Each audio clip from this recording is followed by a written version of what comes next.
In the small town of Iowa, there lived a girl who would soon become the talk of the basketball world. Her name was Caitlin Clark, and she had been playing basketball since she could barely reach the hoop. Growing up, she wasn't just another kid dribbling a ball in her backyard. She was different.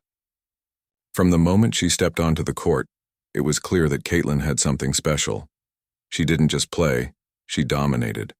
Whether it was sinking three-pointers from way beyond the arc, or threading impossible passes through tight defenses, Caitlin made people stop and watch.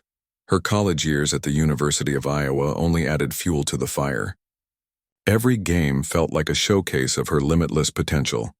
Fans packed arenas to see her perform, and her highlight reels went viral on social media. By the time she graduated, Caitlin wasn't just a star player, she was a legend in the making. People began comparing her to some of the greatest names in women's basketball history, and when the WNBA draft rolled around, everyone knew where she'd end up. Right in the spotlight. The Indiana Fever picked her second overall, and expectations were sky high. Could Caitlin bring the same magic to the pros that she did in college? Spoiler alert, she absolutely could. Right from her first game, Caitlin proved that she belonged. She broke records, turned heads, and gave fans reasons to cheer louder than ever before. But with all this success came whispers that wouldn't stay quiet for long. You see, as Caitlin started dominating games, some people noticed something strange. The referees seemed to treat her differently.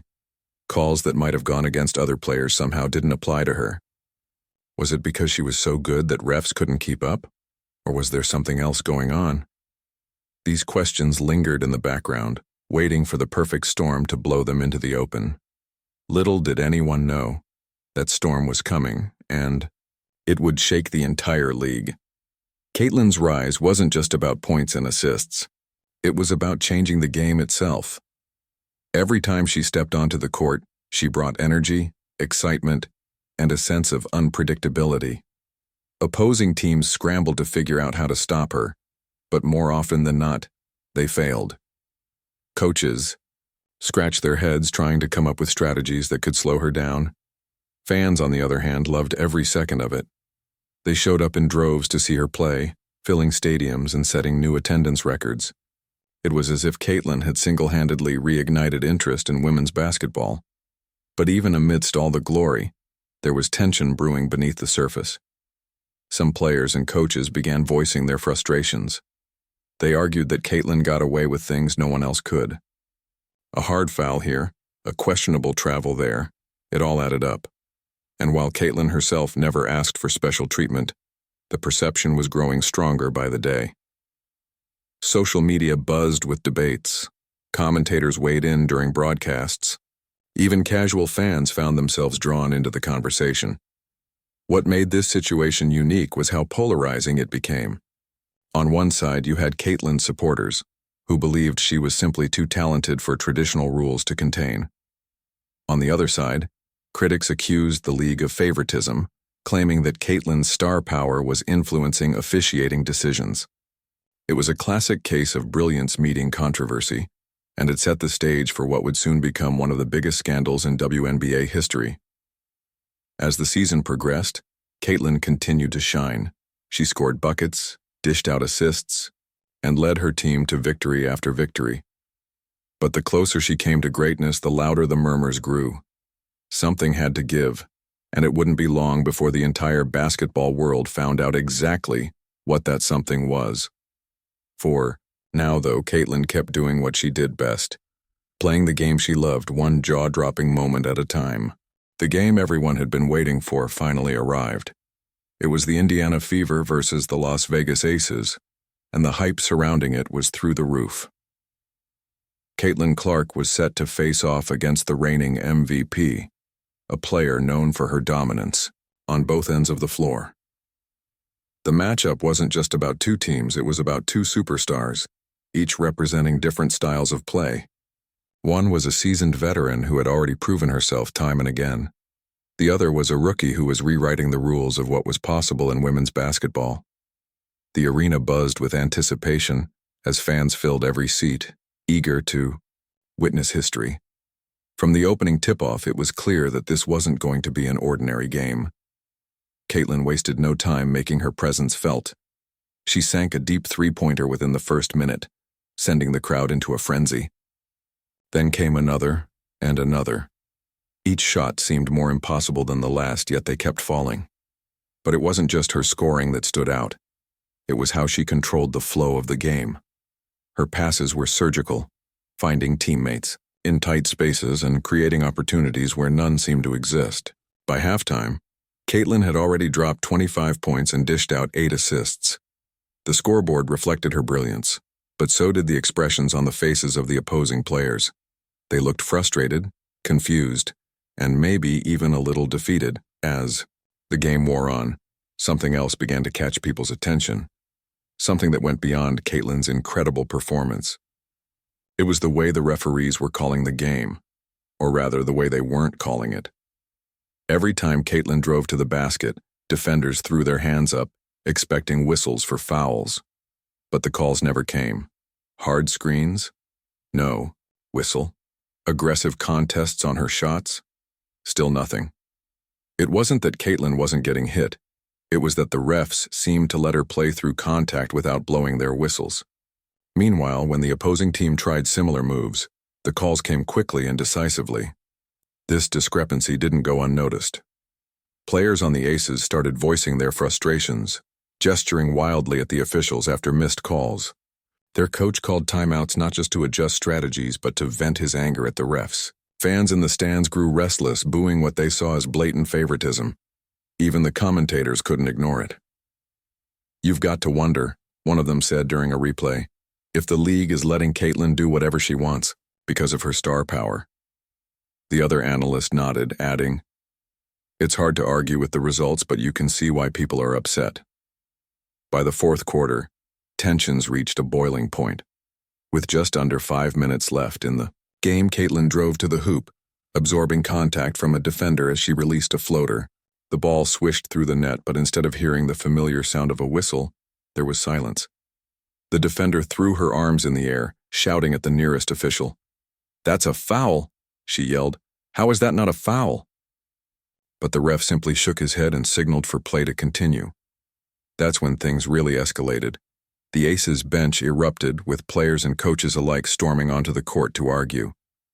The Fever's side, meanwhile, stayed calm, almost as if they'd expected this outcome all along.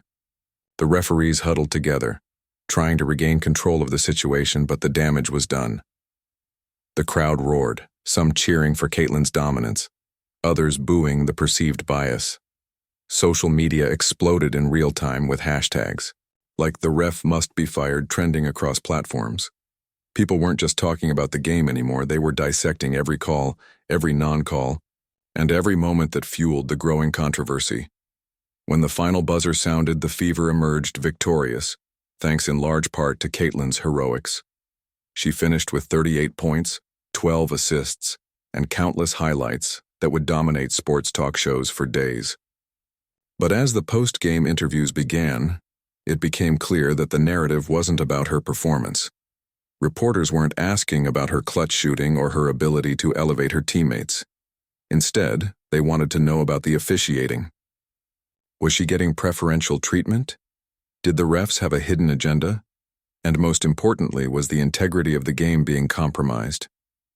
Caitlin handled the questions with grace, deflecting any suggestion of favoritism. "I'm just out here playing my game," she said during a quick interview. "If people think I'm getting help, then I'll let my work speak for itself." Her words were humble, but they didn't stop the debate from raging on. Analysts debated whether the league was using Caitlin to boost ratings, while former players weighed in on whether refs were intimidated by her skill level. Some even suggested that Caitlin's style of play was so unique that refs simply didn't know how to handle it. Back in the locker room, Caitlin sat quietly, scrolling through her phone. The notifications poured in, thousands of messages from fans praising her, critics accusing her, and trolls mocking her. For a moment, she wondered if all the noise was worth it. But then she remembered why she played the game in the first place. It wasn't for the fame, the money, or the drama.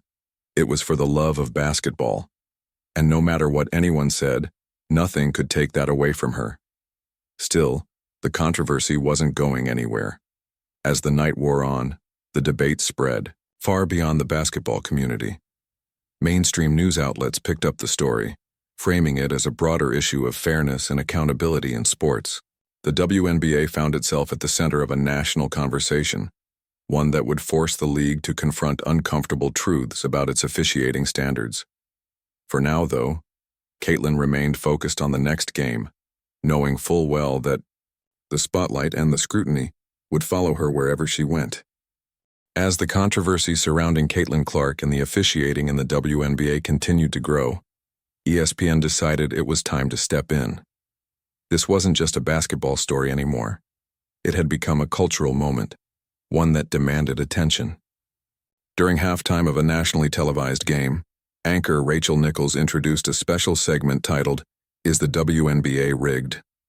The title alone sent shockwaves through living rooms and social media feeds. For fans who had been following the drama, this felt like the moment where someone would finally dig deeper into what was really happening. The segment opened with a montage of Caitlin's jaw-dropping plays from recent games, her deep three-pointers, her no-look passes, her fearless drives to the hoop. But then the tone shifted.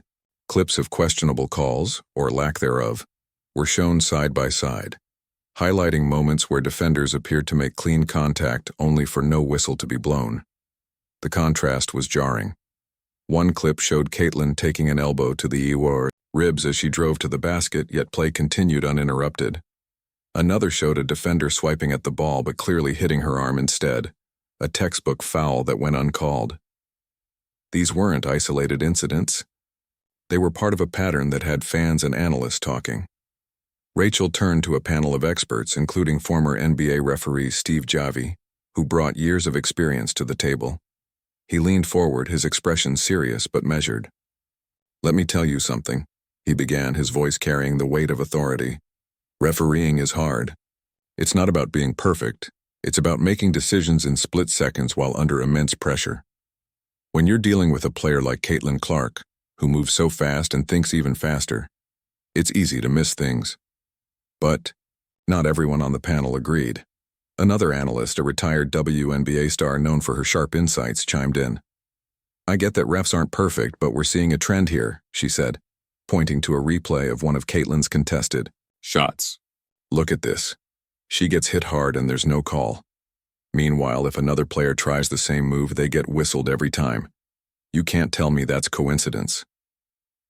Her words resonated with viewers who had been vocal about their suspicions online. The debate grew heated as the panelists exchanged perspectives, each bringing their own expertise to the table. Steve countered with a point that struck a chord. "People forget that refs are human too. They see the same highlights we do. They know how much attention Caitlin gets. Maybe subconsciously they hesitate to call fouls on her because they don't want to be accused of ruining the show." He paused, letting the idea sink in. "That doesn't mean the league is rigged. It means the system needs tweaking." The conversation didn't stop there. ESPN aired footage of fans reacting to the controversy outside arenas, holding up signs that read, "Fair play," and chanting slogans like, "Call both ways." Social media clips flooded in, showing heated arguments between supporters and critics of Caitlin. Some fans defended her, saying she earned every inch of her success through sheer talent.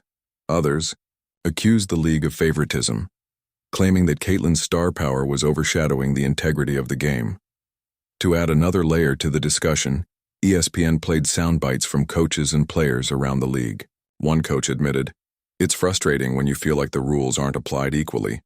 But at the end of the day, great players find ways to win despite those challenges." Another player, however, wasn't as diplomatic. "If you let one person play without consequences, it changes the whole dynamic of the game," she said bluntly. "We all have to adapt, but it's not fair." As the segment wrapped up, Rachel Nichols addressed the elephant in the room.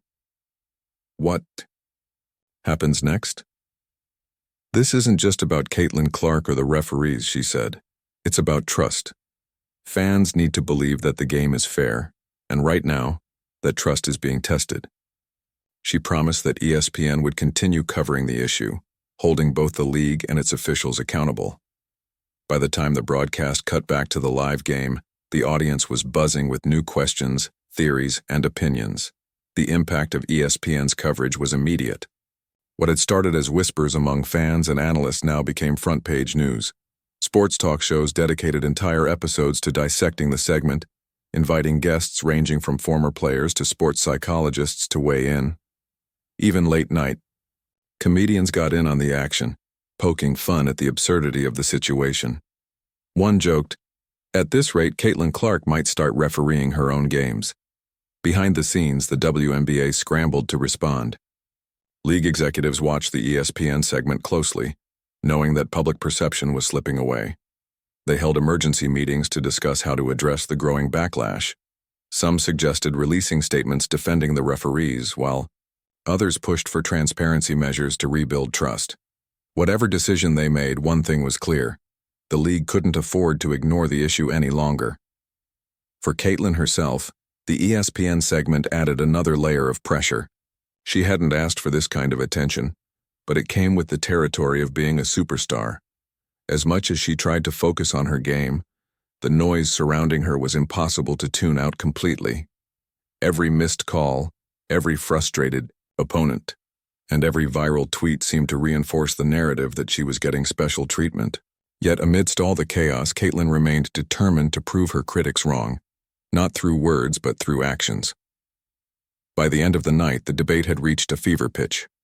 Fans took to Twitter, Reddit, and TikTok to share their thoughts, creating memes and hashtags that dominated the internet. Some rallied behind Caitlin, praising her as a once-in-a-generation talent who deserved every bit of success. Others called for accountability, demanding that the league take steps to ensure fairness for all players. It was a collision of admiration and skepticism, excitement and frustration, all centered around one young woman whose rise to stardom had ignited a firestorm unlike anything the WNBA had seen before. And while the dust hadn't settled yet, one thing was undeniable. Caitlin Clark had become more than just a basketball player.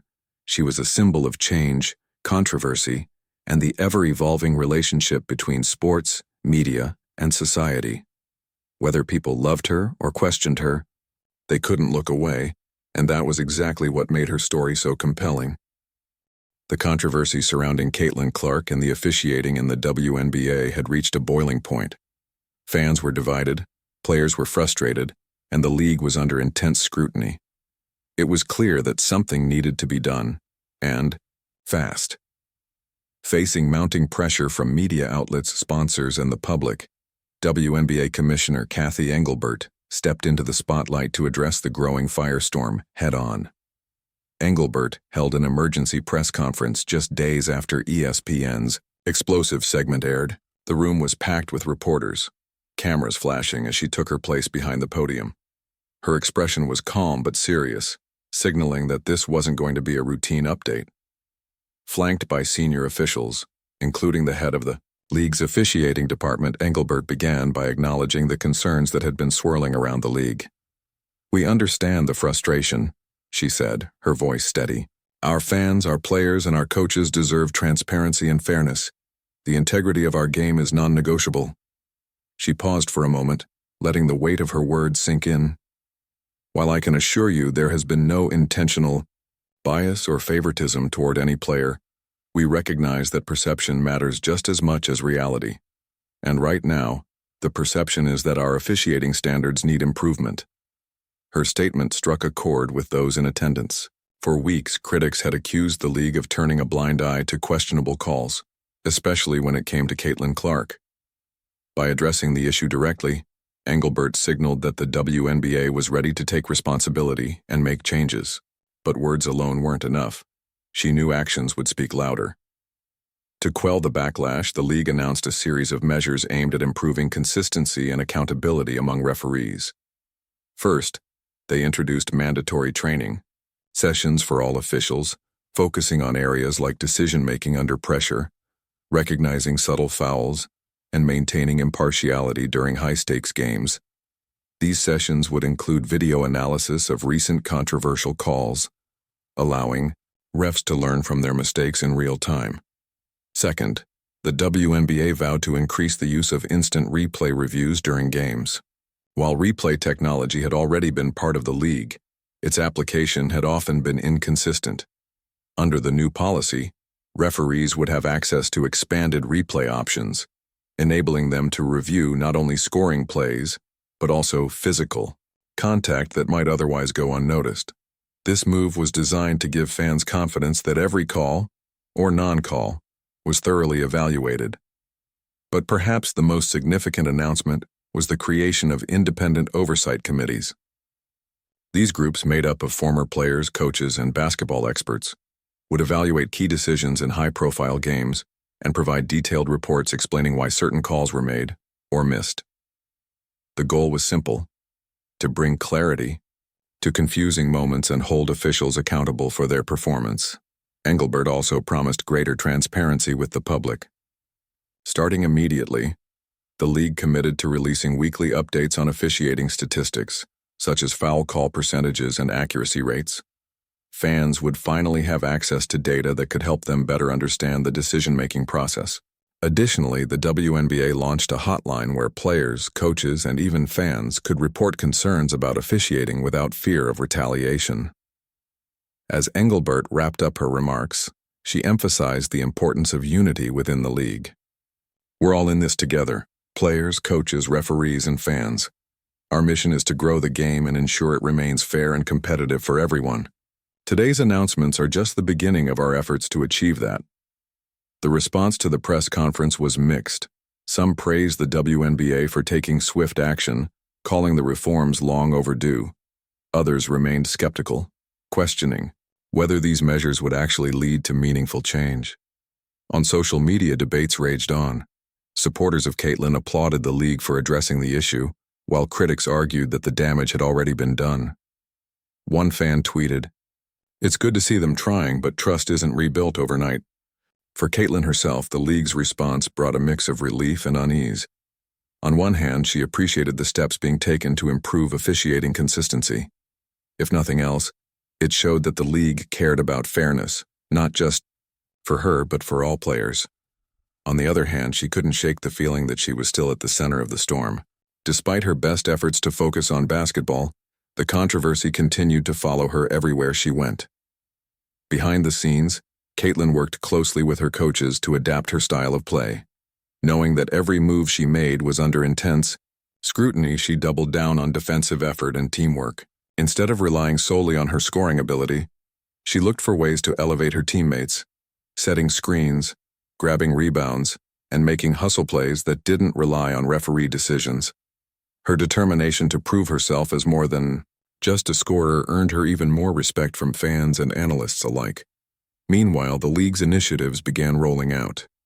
Referees attended training sessions, poring over footage of past games to identify patterns and areas for improvement.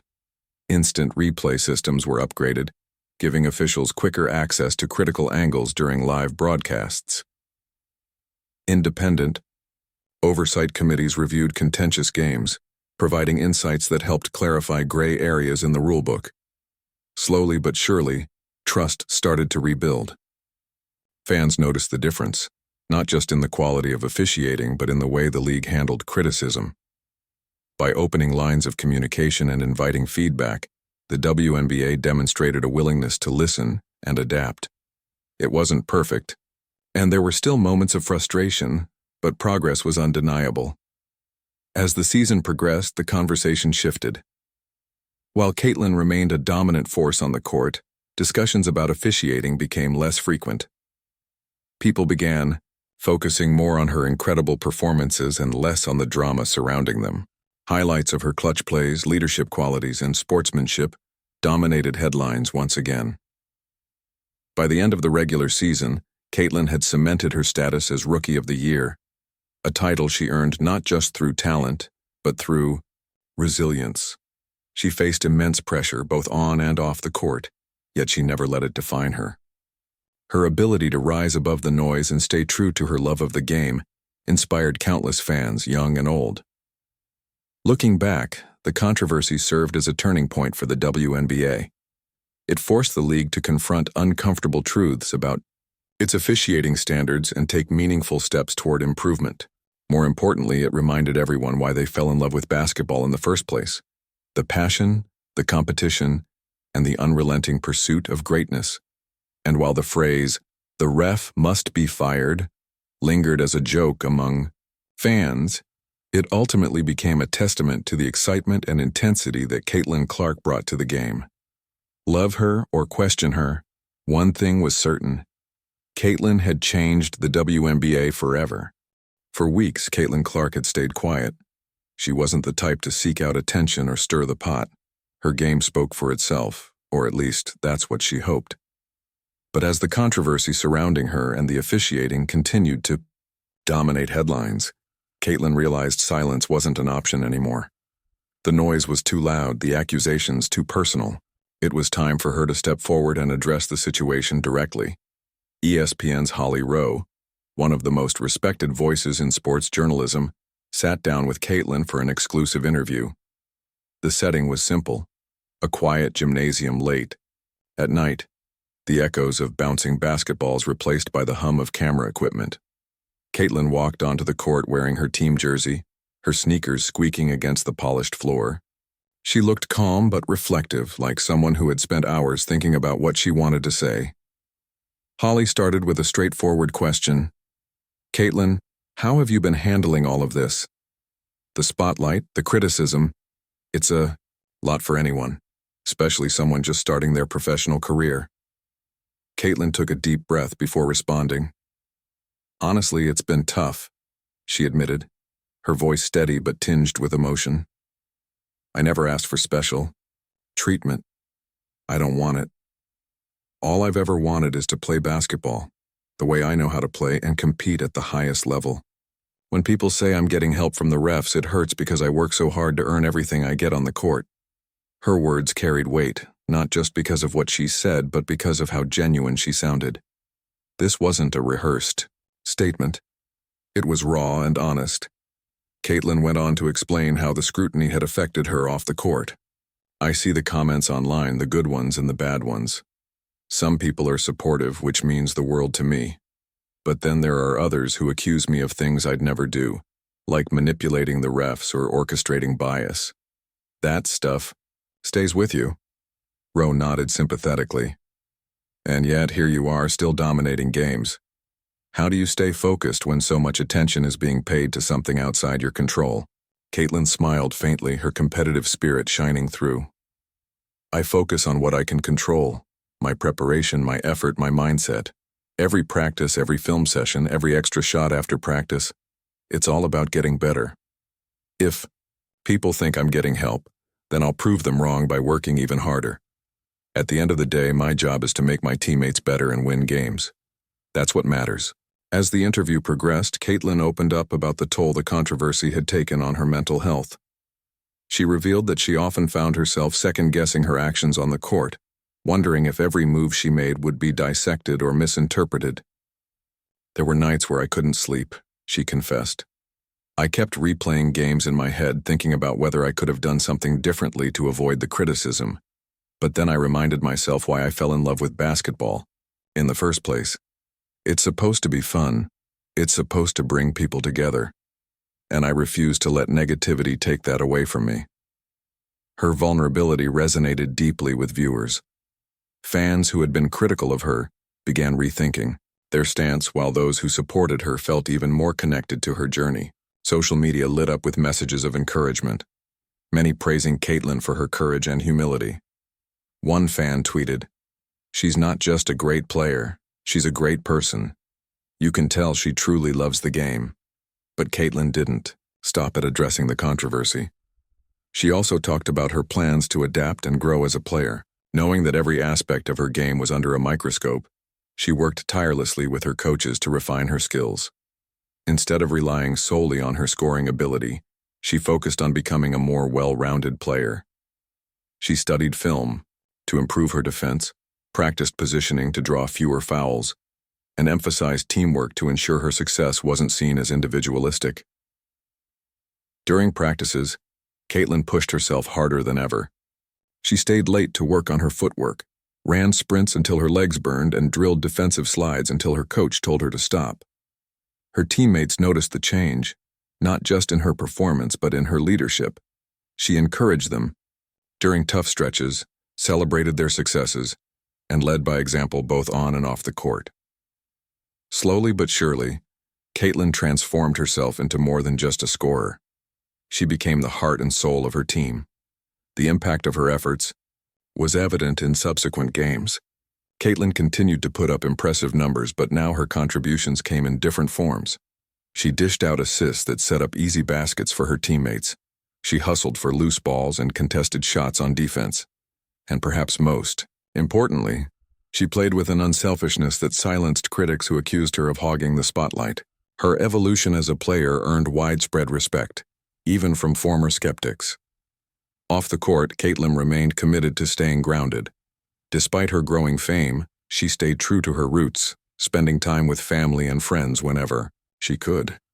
She credited them for keeping her humble and reminding her of who she was before the bright lights of the WNBA. "They keep me sane," she told Rowe with a laugh. "No matter what happens on the court, they treat me the same way they always have. That's priceless." By the end of the interview, Caitlin's humanity shone brighter than ever. She wasn't just a basketball star. She was a young woman, navigating the complexities of fame, pressure, and public perception. Her willingness to confront these challenges head-on inspired countless fans, particularly young girls who looked up to her as a role model. As the segment aired, reactions poured in from all corners of the sports world. Analysts praised Caitlin for her maturity and resilience, calling her response a masterclass in handling adversity. Even some of her harshest critics softened their tone, acknowledging that her talent was matched only by her character. The narrative around Caitlin began to shift, from controversy to admiration, from skepticism to support. For Caitlin, the interview marked a turning point. While the noise surrounding her wouldn't disappear completely, she had reclaimed some measure of control over her story. By speaking her truth, she reminded everyone, including herself, that basketball was more than just a game. It was a platform to inspire, connect, and grow, and no amount of criticism could take that away from her. As the season rolled on, Caitlin continued to shine, not just as a player, but as a leader. Her journey served as a reminder that greatness isn't defined solely by stats or accolades. It's about perseverance, integrity, and the ability to rise above adversity. For Caitlin Clark, the road ahead was far from easy, but she faced it with the same determination that had brought her this far. Weeks turned into months, and the storm that had once threatened to overshadow Caitlin Clark's rookie season began to settle.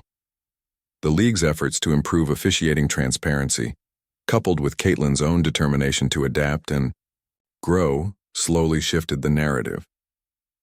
What started as a controversy about favoritism evolved into a celebration of resilience and excellence. Fans who had once questioned Caitlin's rise now found themselves rooting for her, not just because of her talent, but because of the way she handled adversity with grace and grit. The WNBA, too, was changing. The reforms introduced in response to the officiating debate weren't just lip service, they were making a real difference. Referees became more consistent, calls were clearer, and the introduction of independent oversight committees gave fans confidence that decisions were being scrutinized fairly.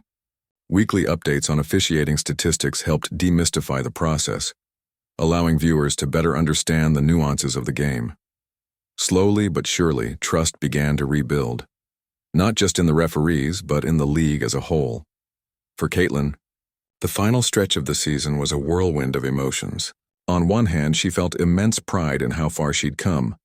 She had faced criticism, adapted her game, and proven herself time and again.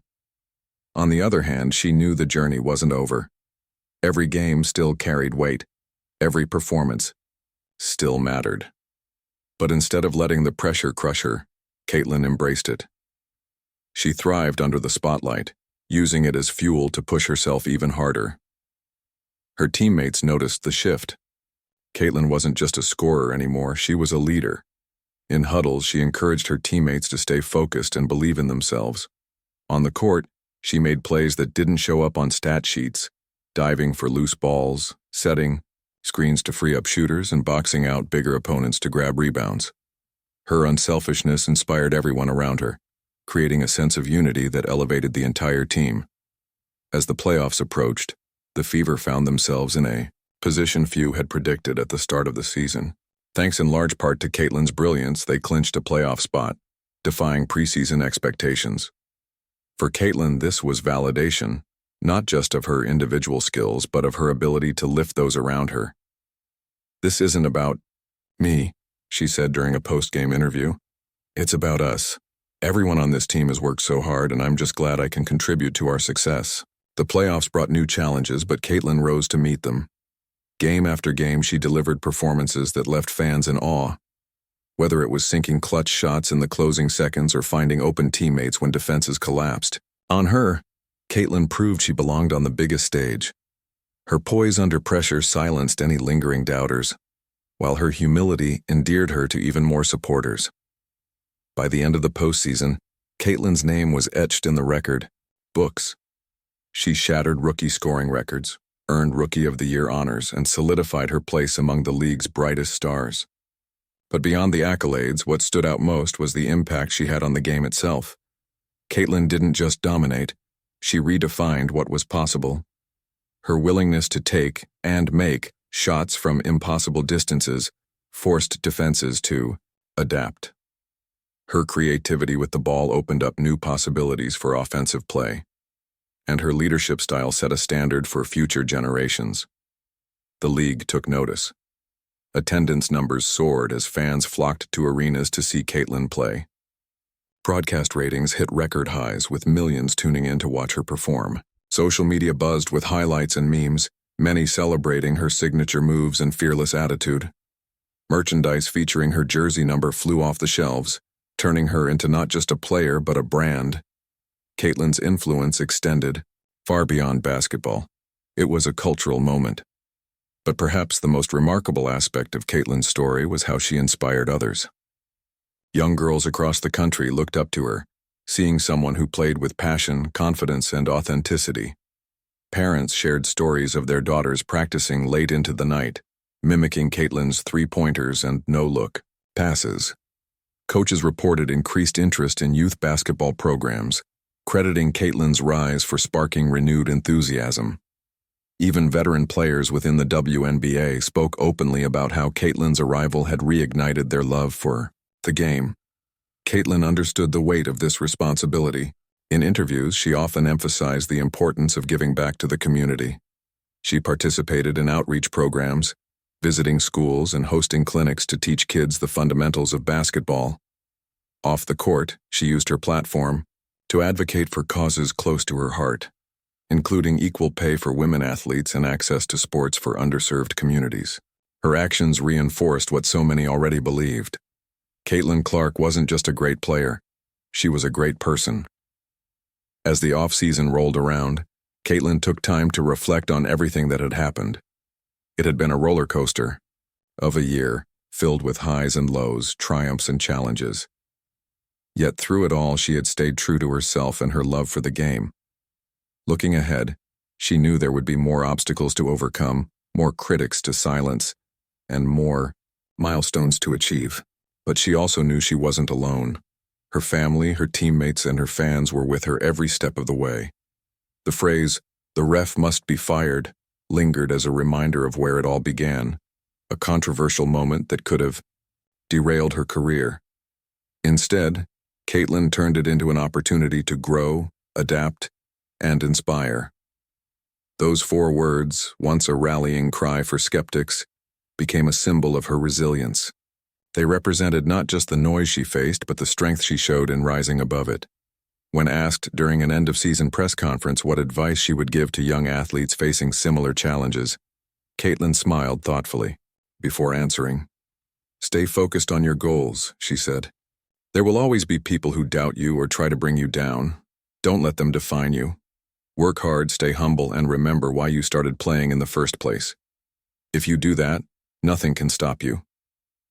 Her words resonated deeply, not just with aspiring athletes but with anyone striving to overcome adversity. Caitlin's story was proof that greatness isn't just about talent, it's about character. It's about staying grounded when the world tries to pull you in different directions. It's about embracing criticism as an opportunity to improve rather than a reason to give up. By the time training camp rolled around for the next season, Caitlin was ready. She returned to the court stronger, wiser, and more determined than ever. The controversy that had once loomed over her was now a distant memory, replaced by anticipation for what she would accomplish next. Fans couldn't wait to see how she would build on her rookie campaign, while opponents braced themselves for another year of trying to stop the unstoppable. And so, Caitlin Clark's journey continued. From a small town in Iowa to the national stage, she had proven that dreams could become reality with hard work and belief. She had faced storms and emerged stronger on the other side. Most importantly, she had reminded everyone why they fell in love with sports in the first place: the thrill of competition, the joy of teamwork, and the power of perseverance. For Caitlin, this was only the beginning.